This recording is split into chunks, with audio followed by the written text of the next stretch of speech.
Bom dia, gente. Vamos orar para começar então? Senhor, muito obrigado pelo dia de hoje. Eu queria agradecer pela vida de cada um, agradecer especialmente pela Tua palavra que nos edifica e agradecer por cada mãe que hoje vai ser lembrada, que o Senhor coloque nos nossos corações tudo aquilo de bom que as mães têm e que nos use na vida de cada uma delas. Muito obrigado por tudo, em nome de Jesus. Amém. Então a gente vai começar hoje um novo livro, que é a Carta de Paulo aos Colossenses. Eu estou chamando de Carta de Paulo aos Colossenses, mas depois a gente vai ver alguns detalhes a respeito disso. Essa foto que vocês estão vendo é das ruínas da cidade de Colossos, que existe hoje na Turquia. Se você tiver a oportunidade, eu espero que você tenha de um dia visitar a Turquia, você vai poder visitar várias das cidades bíblicas que são citadas. E aí eu trouxe algo para vocês poderem, que eu mostrei na aula de Filemon, mas para vocês terem ideia do que a gente está falando. Você vai ver aqui nesse mapa, e essa aqui é a região hoje onde é a Turquia, várias das cidades bíblicas que são citadas. Por exemplo, você vê aqui citado fora dela um pouquinho a Síria, e aqui você vê aparecer Antioquia, mas quando você chega aqui também você vê Antioquia, porque você vai ver em Atos que existia Antioquia da Psídia, que é exatamente essa outra Antioquia aqui. Você vai ver algumas, vai ver que, falando de Paulo, que passou pela Panfilha, pela Galácia, pelo Ponto, pela Bitínia, e mesmo quando está falando lá em Atos, das pessoas de todos os lugares, todas essas regiões são citadas. São lugares em que muitos judeus foram enviados para esse lugar, principalmente no tempo, logo depois, vocês conhecem um pouco de história, ouviram falar de Alexandre o Grande. Depois que Alexandre morreu, o reino da Macedônia foi dividido entre vários generais de Alexandre, e o que ficou com essa região, ele espalhou alguns judeus para alguns lugares, enviou judeus da região da Judéia, que ficava aqui para baixo, em algum lugar aqui para baixo, e enviou para toda essa região, famílias de judeus. E aí você percebe aqui citando duas cidades, Éfeso e Colossos. As duas cidades tinham mais ou menos 190 quilômetros de distância entre elas. E você vê aqui aparecendo a principal cidade da região na época, que é a região de Laodiceia, que vai aparecer depois quando a gente lê Apocalipse, nas cartas do Apocalipse. Então, essa é a região que a gente está vendo aqui. E a cidade de Colossos era uma cidade, então, que tinha romanos, porque era uma cidade, nesse momento aqui, pertencente ao Império Romano, tinha gregos, porque é uma cidade grega, né, uma cidade de origem macedônica, e ela tinha judeus que foram enviados para lá. Isso acaba tendo uma influência muito grande naquilo que era a cultura religiosa da cidade, porque a adoração aqui era todas essas divindades. Então você encontra aqui templo de Artemis, que Artemis é o nome grego de Diana. Então Diana é a deusa mais adorada em Éfeso, que vai ser citado lá, Diana dos Efésios. Da mitologia grega e romana, os deuses são mais ou menos os mesmos, mas é como se fosse assim, se o romano tivesse pego os deuses gregos e dado o nome romanos a ele. Então Artemis é a deusa grega que recebeu o nome de Diana no latim. Ígia, Arena, vários deuses tinham templo ali. Tinham templos também egípcios, tinham templo de Ísis, Serapis, que eram deuses egípcios. Então tinha tudo, tinha sinagoga, era uma cidade multicultural em termos de religião. Esse aqui é mais ou menos um mapa daquilo que era a cidade de Colossos. Cidade pequena, toda ela cercada de muros. Você olha em volta dela, você tem toda ela murada. E em alguns lugares você vê portas, porta. Toda cidade antiga tinha isso. Era cercada de muros e portas, e a cidade perto de um rio. Todas as cidades antigas eram perto de rios, por várias razões, por defesa, por facilidade de acesso e muitas coisas. Essa cidade de Colossos Esta cidade aqui deixou de existir não muito distante do tempo bíblico. Teve um terremoto, a cidade foi destruída e as pessoas mudaram para outros lugares. Mas ainda existem as ruínas da cidade de Colossos até hoje. A carta aos Colossenses ela tem algumas características. Primeiro, que a igreja de Colossos não foi fundada por Paulo. A igreja de Colossos, quem acredita-se que foi o fundador foi Epáfras. Epáfras vai aparecer aqui na carta aos Colossenses, citado por Paulo, e ela vai aparecer, por exemplo, na carta a Filemon, que a gente viu na semana passada, onde Paulo cita Epáfras como um companheiro de lutas, um companheiro que estava provavelmente com ele na prisão. O que se discute aqui, quando eu digo autoria, porque a maioria dos mais respeitados autores entendem que quem escreveu a carta aos Colossenses foi Paulo. Mas, para conhecimento de vocês, existe discussão a respeito disso. Alguns discutem que talvez não tenha sido Paulo que escreveu. Essa questão de autoria de carta, ela é feita baseada em muitos dados críticos que são usados, maneiras literárias de se tentar identificar um autor. Crítica da forma, crítica disso, crítica daquilo. Então, imagina o seguinte, tá? Vou dar um exemplo para vocês entenderem. Se você vocês que são aqui mais da igreja, receber um áudio da Cássia no WhatsApp, você sabe que não foi ela que mandou. Certo? Mesmo que tenha a voz dela, você vai dizer, foi a inteligência artificial que mandou, não foi ela. Entendeu? Então, o que tinha aqui? As pessoas pegam e observam o linguajar, a maneira de escrever e tudo mais, que algumas coisas não são comuns a Paulo em outras cartas. Então, não foi Paulo. Tem justificativa para tudo isso. E a gente tem que entender que a carta naquele tempo poderia ser escrita de próprio punho pela pessoa que está mandando, mas muitas das cartas eram escritas por secretários. E esses secretários, eles poderiam escrever de duas formas. Uma, ele poderia escrever literalmente o que a pessoa está falando, ou a pessoa poderia ir falando e ele ajeitando aquilo do ponto de vista gramatical e tudo mais, certo? Duas formas. Então, muitas dessas coisas justificam porque existem certas diferenças, mas um ponto muito importante é a semelhança que você encontra entre a carta aos Colossenses e a carta aos Efésios. É muito semelhante. Então isso traz uma das coisas que traz uma convicção muito grande da autoria de Paulo. Ela foi escrita onde? Paulo estava preso, isso a gente sabe.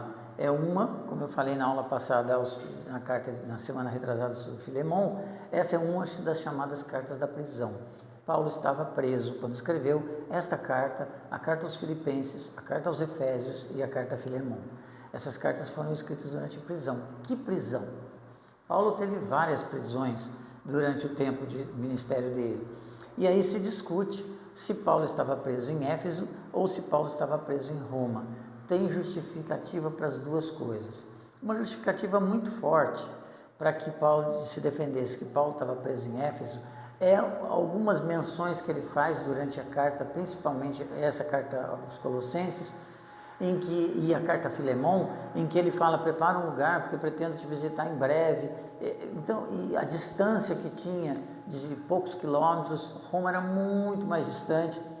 A questão de Filemon, que era um cidadão colossense, ter saído dali, ter encontrado Paulo, era muito mais simples Filemon ter ido para uma cidade a 190 quilômetros do que Roma, totalmente distante. Várias coisas sugerem que Paulo estava preso em Roma, e isso influencia na data, porque se a carta foi escrita por Paulo preso em Éfeso, essa carta foi escrita mais ou menos por volta do ano 50 depois de Cristo ou 54 depois de Cristo. Se ela já foi escrita de Paulo preso em Roma, ela foi escrita entre 58 e 62 depois de Cristo. E para quem que foi mandada essa carta? Para os Colossenses, para a igreja de Colossos, uma igreja que Paulo não conhecia pessoalmente. Ele mandou essa carta por aquilo que ele conhecia, como ele teve um contato muito grande com Epáfras, e ele cita isso na carta a Filemon, que é mais ou menos da mesma época.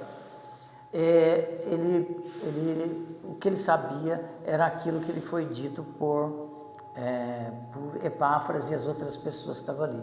Paulo conhecia as pessoas ali. Ele conhecia Filemon, ele conhecia Áfia, que acha-se que era a esposa de Filemon, ele conhecia Onésimo, que era escravo, ele conhecia várias pessoas. Então, ele escreveu essa carta para eles.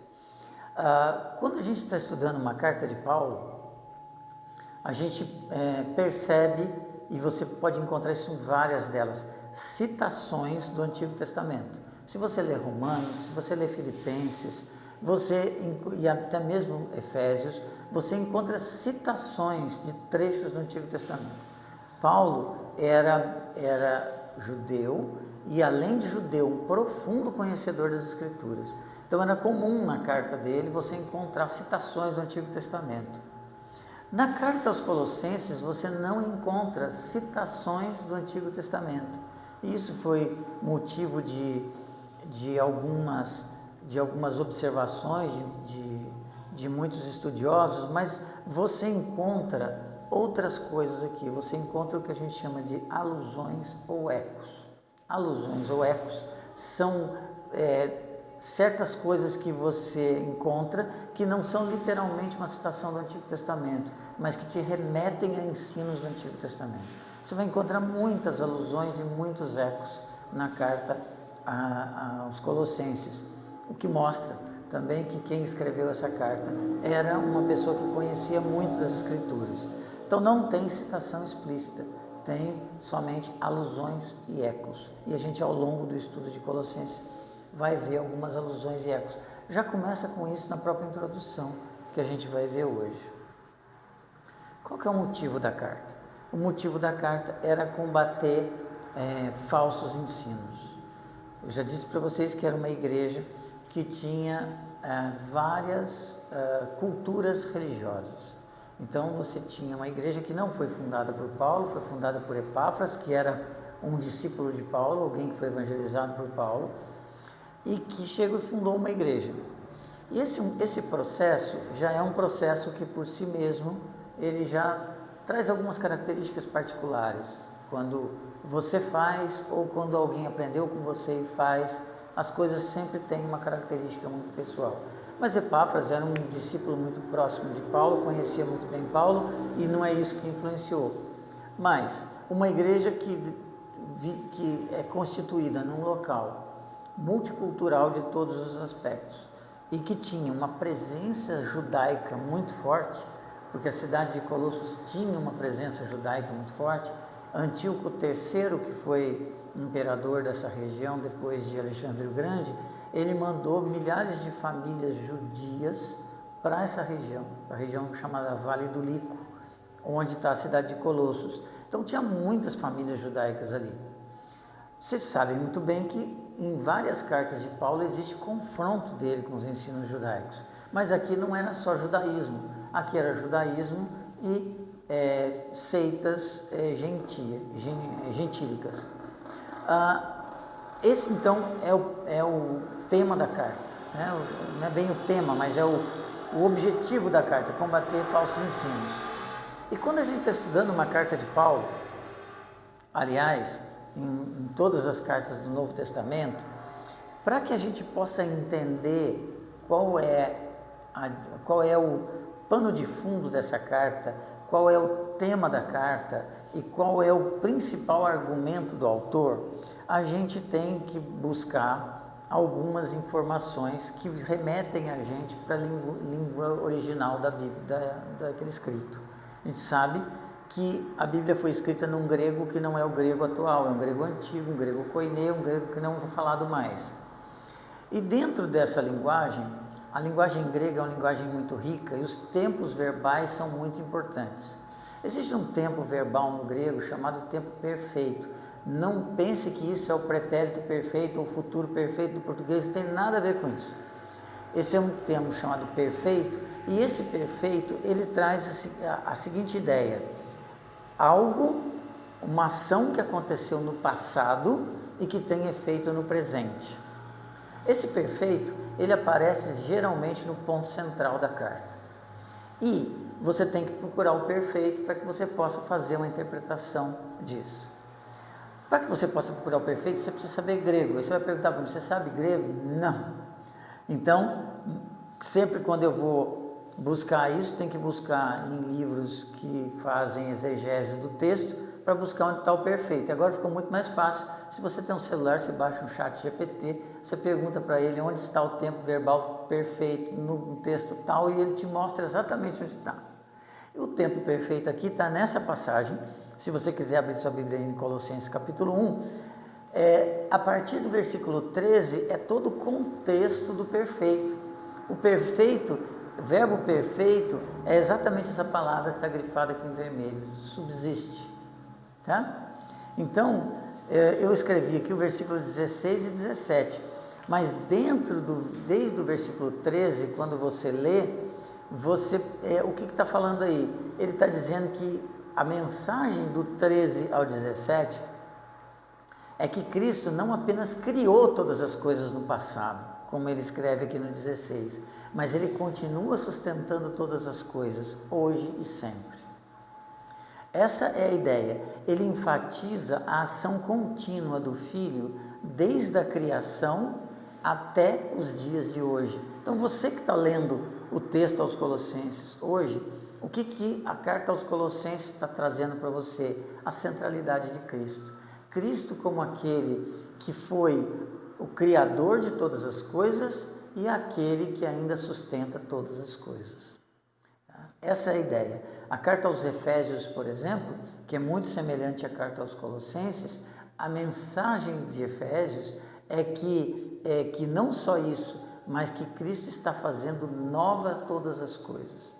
Por isso que na carta aos Efésios você vê ele citando várias coisas da nossa vida particular e mostrando que Cristo tem transformado todas as coisas e feito novas todas as coisas. Então no 16 está escrito, quem gosta do projeto Sola conhece bem esse trecho, né? Pois nele foram criadas todas as coisas nos céus e na terra, as visíveis e as invisíveis, sejam tronos ou soberanias, poderes ou autoridades. Todas as coisas foram criadas por Ele e para Ele, e Ele é antes de todas as coisas, e nele tudo subsiste. Esse subsiste é o perfeito. Aqui é o centro da argumentação de Paulo. Cristo é o centro de todas as coisas. Ele é o Criador de todas as coisas e Ele é que sustenta todas as coisas. Se você entende isso, você entende que todos os argumentos que Paulo vai usar na carta aos Colossenses, elas se voltam para esse ponto. Você pode, e aqui, só para nós que vivemos uma vida prática, de pegar de repente um texto e fazer um devocional. Todo texto, ele tem, você pega um versículo, por exemplo, ele tem uma aplicação na sua vida. Você pode pegar um versículo, você lê, e ele tem uma aplicação prática no seu dia. Nada de errado nisso. A palavra de Deus é viva, eficaz, e ela te traz aplicações práticas na sua vida. Mas se você vai fazer um estudo daquilo, que é diferente de fazer um devocional, você tem que tomar o cuidado de não tirar do contexto aquilo. Você precisa entender qual é a mensagem que o autor quis passar e, portanto, qual a mensagem que Deus quer passar com aquilo, para que eu não faça mau uso de algum ponto. Tá? Então, conhecer o contexto é muito importante para a nossa aplicação. Mas tudo aquilo que você lê na carta aos Colossenses, a ideia é essa: Cristo é o centro de todas as coisas. Por quê? Porque as pessoas estavam querendo tirar o foco disso que tinha lá. E você percebe, por exemplo, no capítulo 2, se você abrir no capítulo 2, você vai ver exatamente isso que eu estou te falando. Aqui eu coloquei a partir do versículo 4, coloquei do 4 até o 8, depois repetiu o 18, mas todo o capítulo 2 está falando sobre esses falsos ensinos. Ele diz lá no 4, eu lhes digo isso para que ninguém os engane com argumentos aparentemente convincentes. Para quem que ele está falando aqui? Quem que era um muito bom argumentador naquela época? Eram os gregos, filósofos gregos, itinerantes, que vinham com filosofias. E você vê isso muito na carta aos Coríntios, em que tinham aqueles sofistas, que eram pessoas que chegavam em praça pública e defendiam uma ideia e seduziam seus ouvintes, filósofos profissionais. Então, ele está falando, ninguém os engane com argumentos aparentemente convincentes, porque embora eu esteja fisicamente ausente, estou presente com vocês em espírito. Alegro-me em ver como estão vivendo em ordem, como está firme a fé que vocês têm em Cristo. Portanto, assim como vocês receberam a Cristo Jesus, o Senhor, continuem a viver nele. Uma exortação para que eles permaneçam naquilo que eles aprenderam a respeito de Cristo, enraizados e edificados nele. Veja, raiz e construção.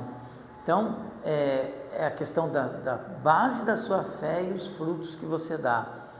Firmados na fé, como foram ensinados, transbordando de gratidão. O 8 ele diz, tenham cuidado para que ninguém os escravize com filosofias vãs e enganosas, que se fundamentam em tradições humanas e nos princípios elementares desse mundo e não em Cristo. Acredita-se que aqui ele está mencionando os judeus, que tinham muita coisa de tradição judaica e muitas coisas baseadas na lei, que Paulo combateu muito em outras cartas. No versículo 18, não permitam que ninguém que tenha prazer numa falsa humildade, na adoração a anjos, os impeça de alcançar o prêmio. Tal pessoa conta detalhadamente suas visões, sua mente carnal a torna orgulhosa. Então, em vários momentos de Colossenses capítulo 2, Paulo está combatendo os falsos ensinos, e esse é o ponto principal da carta. É isso que ele está tratando aqui, é isso que ele vai tratar durante toda ela. Hoje, a gente vai ver a introdução, né? Pela própria divisão da carta, eu ia ver a introdução, sabia que ia falar um tempo com vocês a respeito disso, para vocês poderem entender. Então, a gente vai tirar a introdução. Introdução é uma coisa que toda a carta daquela época tinha, né? Hoje em dia a gente não escreve mais carta, né? Então a gente não sabe muito bem como é que é isso. Hoje em dia é só e-mail assim, papum, né? Não pergunta, não dá nem bom dia muitas vezes, já manda mensagem direto. Eu sou um mestre de fazer isso, às vezes eu mando bom dia depois, eu escrevo aquilo que eu quero, falo, nossa, não dei nem bom dia, aí depois vou lá e dou bom dia depois que eu mandei a mensagem. Mas naquele tempo a carta tinha uma introdução, um corpo, uma conclusão. E a introdução era geralmente uma saudação. Existia uma maneira de fazer, mas é interessante porque até nisso Paulo faz teologia, porque ele faz uma adaptação daquilo que era a saudação típica da época para uma saudação com base teológica em tudo que ele faz. Então, ele começa dizendo assim, Paulo, apóstolo de Cristo Jesus pela vontade de Deus, e o irmão Timóteo, aos santos e fiéis irmãos em Cristo que estão em Colossos, a vocês graça e paz da parte de nosso Deus, de parte de Deus nosso Pai e do Senhor Jesus Cristo. Colossenses 1 e 2, tá? Aparece uma coisa muito padrão, né? Se você ler outras cartas de Paulo, a introdução, a saudação é muito parecida. Algumas expressões aqui são repetidas em várias das cartas que ele escreve. Só que nesta carta em particular, essa saudação tem uma importância maior. Aí está falando bem claro que ele escreveu, né? Oi? Ele escreveu a carta. É bem claro que ele escreveu. A dúvida que o povo tem, não dá para entender, porque ele está falando que é Paulo, o Timóteo. Mas é que existe um problema, Cássia. A pessoa que defende isso, defende uma coisa que era comum na época. As pessoas usavam o nome de outras pessoas para poder assinar uma carta. Usavam o nome por várias razões. Razão da carta, querer dar relevância para a carta que escreveu, mas também, às vezes, porque era um discípulo daquela pessoa que escrevia e usava o nome daquela pessoa porque ele era um discípulo. Então, esses argumentos, eles existem. Existem vários textos que são textos, o termo apócrifo tem a ver com isso, né? Não é apócrifo daquilo que a gente conhece, texto apócrifo. Mas que entende que é inspirado por Deus. Você não estudioso de agora. É inspirado por Deus, falando que foi Paulo. Sim, entendeu? mas é a questão da crítica textual. Mas a maioria da crítica textual reconhece que é Paulo. Né? Que é Paulo. Mas aqueles que não, Mas aí você sabe, E o pior é que pessoas que acham que não é, são pessoas de peso, não é qualquer Zé Mané da esquina, não, é pessoa de peso, que defende bem. se tivesse erro em português era eu. Então vamos lá, essa introdução, você vê, versículo 1. Paulo, apóstolo de Cristo Jesus, pela vontade de Deus, e o irmão Timóteo. Para você que está lendo hoje, talvez, Qual a importância disso? Mas Paulo chama a si mesmo de apóstolo, chamado por Deus. A gente sabe a história que aconteceu em Atos capítulo 9, no caminho de Damasco, quando Paulo foi chamado, teve uma visão de Cristo, e ali ele se converteu, e ali, a partir dali, ele foi comissionado para ser o apóstolo dos gentios. A palavra apóstolo é uma palavra que tem peso. Você vai ver talvez algumas pessoas citarem, por exemplo, o texto de Filipenses, aonde Paulo cita, eu e Timóteo, apóstolos no Senhor. Fala, mas está chamando Timóteo de apóstolo aqui, mas existe uma explicação do porquê ele escreveu ali. A gente, quando falou de Filipenses, eu acho que a gente falou isso. Mas a palavra apóstolo, ela tem uma importância muito grande, porque quando Paulo escreve para eles, uma igreja que ele não fundou, ele está deixando claro para eles a autoridade apostólica que ele tinha para poder escrever. Autoridade apostólica que significava ter sido chamado pelo próprio Cristo. A gente sabe que os apóstolos daquele tempo eram pessoas que tinham convivido com Jesus, e no caso que Paulo, que não conviveu com Jesus, mas foi chamado diretamente por Cristo.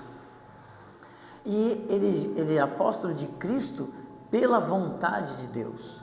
Então, ele está reafirmando aqui a autoridade dele, que foi chamado por Deus e através de Cristo. Então, tudo aquilo que ele fala com a autoridade do próprio Cristo. Essa é a importância. Agora, por que a menção de Timóteo aqui? Porque Timóteo era um grande companheiro dele. Alguns acreditam que Timóteo foi quem escreveu a carta, ditada por Paulo, né? Você, por exemplo, dá uma olhadinha em Colossenses 4,18, que não é porque dizer que foi Timóteo, mas você vê o que Paulo escreve no 4,18. Ele escreve assim, eu, Paulo, escrevo essa saudação de próprio punho. O que quer dizer? 4,18. Eu, Paulo, escrevo essa saudação de próprio punho. Se ele diz que escreveu a saudação de próprio punho, é porque talvez ele não tenha ele próprio escrito o resto. Tenha sido um secretário dele que escreveu. E pode ser que o secretário dele que escreveu isso tenha sido o próprio Timóteo. E no versículo 2, e aqui que tem um ponto muito importante, aonde ele diz, aos santos e fiéis irmãos em Cristo. Aos santos e fiéis irmãos em Cristo. Qual que é a ideia de fiel aqui? A ideia de fiel aqui está ligada com o sentido de fidelidade. É a mesma coisa que a gente vê na carta a Filemon e a mesma coisa que a gente vê na carta aos Filipenses. A palavra original, pistes, é uma palavra que pode ser transmitida como fé, pode ser transmitida como fidelidade. Então, aqui a palavra fiel está relacionada com permanecer leal a Cristo por meio de atitude interior de confiança nele, manifesta por suas atividades exteriores. Então, esse é o conceito de fidelidade. Fidelidade aqui não é o conceito simplesmente, o ser fiel aqui, ser fiel em Cristo, não é simplesmente crer, mas é crer e ter atitudes no sentido que são ligadas ao crer. Então, quando eu digo hoje para uma pessoa que ela é fiel a Cristo, não é simplesmente porque ela crê, mas ela crê e ela tem agido de acordo com aquilo que ela crê. Ela espelha Cristo. Então, se ele está tratando com essas pessoas que creram, mas que de repente estão sendo contaminadas por outros ensinos, a mensagem que ele quer passar aqui, porque ele os chama de santos. A palavra santos aqui não é o grande peixe lá da coisa. Os santos aqui é aquela pessoa que, a ideia de santo é alguém que creu. Essa ideia remete também ao Antigo Testamento, ao próprio Israel, que é o povo santo de Deus, o povo que foi separado de Deus, o povo que foi escolhido por Deus. Mas então ele está dizendo que essas pessoas, que são aquelas pessoas que creram, estão fiéis a Cristo. Então, a ideia de confiável. Dá uma olhadinha, por exemplo, no versículo 7 do capítulo 1, onde ele vai mencionar Epáfras, que ele cita no capítulo 1 de Colossenses, versículo 7. Vocês o aprenderam de Epáfras. Então, aqui você já sabe que quem fundou a igreja foi Epáfras, nosso amado cooperador. fiel, a mesma palavra, ministro de Cristo para conosco. Então, é aquela ideia de uma pessoa confiável, de uma pessoa que nas suas atitudes reflete o interior que ela tem. E compara com Efésios 1:1 para você ver a semelhança que tem entre os dois trechos. Paulo, apóstolo de Cristo Jesus, pela vontade de Deus, aos santos e fiéis em Cristo Jesus que estão em Éfeso. Muito semelhante à introdução às duas cartas. Agora, aos santos e fiéis que estão em Colossos, essa colocação de Cristo e Colossos, ela também parece que é uma coisa natural, mas ela tem uma mensagem por trás disso. Porque quando ele indica que são fiéis que estão em Colossos, ele está falando da comunidade terrena deles. Vocês pertencem à comunidade terrena. Mas quando ele diz fiéis em Cristo, ele está falando da cidadania celestial deles. Então, ele está colocando para eles já, como introdução de tudo aquilo que ele ia falar, essa ideia. Vocês são membros de uma comunidade terrena, mas vocês são membros também de uma comunidade celestial, porque vocês estão em Cristo. Então, vocês são membros, vocês são povo de Deus. São povo de Colossos e são povo de Deus. Esse paralelo que ele traz aqui, ele quer dizer que o espiritual deles deve influenciar o físico deles. Essa é a mensagem que ele vai trazer durante toda a carta. O que é a mensagem que ele está trazendo em Colossenses para nós? Olha, tudo aquilo que você faz como ser humano deve ser influenciado por aquilo que você é no espírito. Você é cristão? Então, eu sempre dou esse exemplo a meu respeito. Eu não sou um médico cristão, eu sou um cristão que é médico. Então, o exercício da medicina tem que ser influenciado por aquilo que eu sou na essência, que é membro do povo de Deus, sou cristão. Todos nós somos assim. Eu tenho que espelhar naquilo que eu sou, aquilo que existe no meu interior. Essa é a ideia que ele está passando aqui para os Colossenses. E aí ele termina declarando graça e paz. Você talvez, nós aqui não temos esse costume, mas muitas igrejas têm o costume de encontrar graça e paz, graça e paz, graça e paz. Virou um oi, bom dia, graça, né? Virou um oi, bom dia. Ótimo, acho que, né? E aqui também era um bom dia na carta. Paulo faz um jogo de palavras entre a palavra kairem, que é a palavra que, como se você falasse, oi, tudo bem?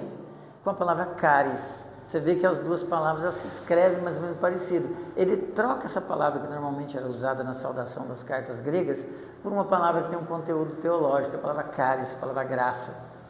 E isso se tornou uma marca de Paulo. Você encontra em várias cartas dele graça e paz, graça e paz. Quando ele pega aqui, por exemplo, quando você olha o encerramento da carta, que é no 4:18, e você olha a introdução, você consegue perceber a importância dessa palavra graça, porque ele começa com graça e ele termina com graça. O fato de começar e terminar com graça, já traz para aqueles que estudam essa carta a ideia de que isso é que Paulo quer enfatizar. O que ele quer? Ele quer que essas pessoas entendam que elas têm que continuar firmadas em Cristo e imunes aos ensinos judaicos, gregos e etc. Como que ele pode fazer isso? Através da graça. Como que ele pode fazer isso? Entendendo a graça. E esse é um ponto muito importante. E ele, além da graça, ele declara paz, o shalom. Se você vê, por exemplo, o versículo 19 a 22, você vai entender qual é o conceito de Paulo de paz, onde ele quer dizer que a única maneira de você ter graça e paz é você estando em Cristo Jesus. Ele escreve do 19 ao 22 isso, pois foi do agrado de Deus que nele, em Cristo, habitasse toda a plenitude. No 20, e por meio dele reconciliasse consigo todas as coisas, tanto as que estão na terra quanto as que estão no céu, estabelecendo paz pelo seu sangue derramado na cruz. Antes vocês estavam separados de Deus em suas mentes, eram inimigos por causa do mau procedimento de vocês. Mas agora Ele os reconciliou pelo corpo físico de Cristo, mediante a morte, para apresentá-los diante dele, santos, inculpáveis, livres de qualquer acusação. Essa é a teologia de Paulo, é a teologia que nós defendemos como igreja cristã hoje. Que somente através do sacrifício de Cristo, nós temos paz com Deus, a verdadeira paz. A paz que ultrapassa todo o entendimento. Essa é a ideia de paz. Não é a ideia de zen, o mundo está caindo na minha volta, eu estou zen. Não é isso. Porque às vezes a gente... É claro que existe uma paz interior, que você estando em Cristo, mesmo que as situações estejam difíceis, você mantém a paz interior. Mas às vezes a gente estereotipa isso para uma coisa assim, não, está tudo pegando fogo ali, eu estou assim. Não é isso. Se as coisas estiverem ruins, você fica ansioso. Se as coisas ficarem ruins, você fica... Mas não é esse o conceito de paz. O conceito de paz é paz com Deus, que ultrapassa todo o entendimento. Você sabe que, por pior que estejam as circunstâncias, você está em Cristo. Se de repente pegar fogo nesse prédio, vou morrer, você não vai ficar preocupado, nervoso? Vai, mas você sabe que mesmo que você morra, você estará com Cristo. Essa é a ideia de paz, tá? Como que as pessoas podem entrar nesse relacionamento? Ele escreve no capítulo 2, versículos 6 e 7. Portanto, assim como vocês receberam a Cristo Jesus, o Senhor continua a viver nele, enraizados, edificados nele, firmados na fé, como foram ensinados, transbordando em gratidão. O que Paulo quer? A palavra gratidão aqui aparece como uma derivada da palavra graça. Ele queria que os colossenses entendessem isso, que eles têm que entender a graça para poder permanecer firme. Eu e você precisamos entender a graça. Eu preciso entender o preço que custou a minha vida. Eu preciso entender o que significa estar em Cristo e ser grato a Ele por tudo aquilo que Ele é e por tudo aquilo que Ele fez, para que mesmo diante de todas as tentações e provações dessa vida, eu permaneça firme. Eu não seja contaminado por falsos ensinos, por pessoas que às vezes vêm tentar me convencer de algo que é muito legal. Eu sei em quem eu crio, eu sei qual é o fundamento. E eu preciso permanecer nesse fundamento. Essa é a ideia do que ele cita aqui. Se você ler depois o versículo 12 de Colossenses 2, está dito lá, isso aconteceu quando vocês foram sepultados com ele no batismo. E com ele foram ressuscitados mediante a fé no poder de Deus que o ressuscitou dentre os mortos. Esse é o fundamento da carta aos Colossenses. E para entender a graça, você pode usar uma carta paralela, que é uma carta que cita muito graça, que é a carta aos Efésios. A graça de Deus é aquela que nos leva a louvar a Deus, né? Louvamos pela graça. Em Efésios 1, 6, 8, Paulo escreve assim: para o louvor da sua gloriosa graça, a qual nos deu gratuitamente no amado, nele temos a redenção por meio do seu sangue, o perdão dos pecados, de acordo com as riquezas da graça de Deus, a qual ele derramou sobre nós com toda sabedoria e entendimento. Então, a graça de Deus sobre nós nos leva a louvar a Deus por aquilo que Ele é e por aquilo que Ele fez. A graça não é algo merecido. Efésios 2, de 4 a 10, Paulo escreve lá: todavia, Deus, que é rico em misericórdia, pelo grande amor com que nos amou. Esse é o motivo. Qual que é o motivo da graça? Deus é rico em amor e Ele nos amou. Por essa razão, Ele nos deu vida juntamente com Cristo, quando ainda estávamos mortos em transgressões. E aí ele acrescenta: pela graça vocês são salvos. Deus nos ressuscitou com Cristo e com Ele nos fez assentar nos lugares celestiais em Cristo Jesus, para mostrar nas eras que hão de vir a incomparável riqueza da sua graça. Nós fomos salvos para mostrar ao mundo a incomparável riqueza da graça de Deus, demonstrada por sua bondade para conosco em Cristo Jesus. Você não merecia, mas você foi chamado por Deus para que você possa refletir a graça dele. Pois vocês são salvos pela graça por meio da fé. Isso não vem de vocês, é dom de Deus, não por obras para que ninguém se glorie. Porque somos criação de Deus, realizada em Cristo Jesus, para fazermos as boas obras, as quais Ele preparou de antemão para que as praticássemos. A graça também é um chamado. A graça nos dá um chamado. E Paulo escreve isso em Efésios 3, 2-9. Certamente vocês ouviram falar da responsabilidade imposta a mim em favor de vocês, por quem? Pela graça de Deus. Então, nós fomos chamados por Deus para refletir a graça e a bondade dele. E quando ele fez isso, ele deu a cada um de nós uma responsabilidade. Não foi uma coisa assim totalmente de graça, porque eu acho interessante o conceito de graça. Se você não entende bem, você entende a graça do mesmo jeito que você ganhou uma coisa de graça e você não dá um determinado valor para aquilo. Vocês já devem ter ouvido um conceito que ele é muito certo, que quando muitas vezes você recebe algo de graça, você não dá tanto valor quanto você trabalhou arduamente para conquistar. Certo? Isso é humano. Do ponto de vista de Deus, nós não podemos fazer nada pela graça, mas eu preciso entender a graça, para que eu não banalize a graça, para que eu não ache que foi dado de graça e, portanto, foi dado de graça sim, mas ela vem atrelada a uma responsabilidade.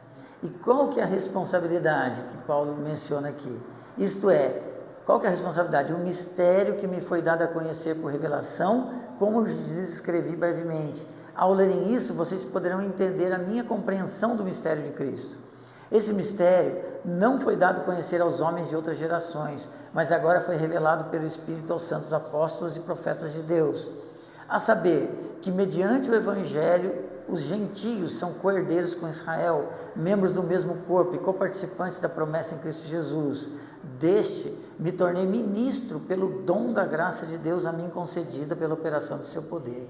Embora eu seja o menor dos menores entre os santos, foi-me concedida essa graça de anunciar aos gentios as insondáveis riquezas de Cristo e esclarecer a todos a administração desse mistério, que durante as épocas passadas foi mantido oculto por Deus que criou todas as coisas.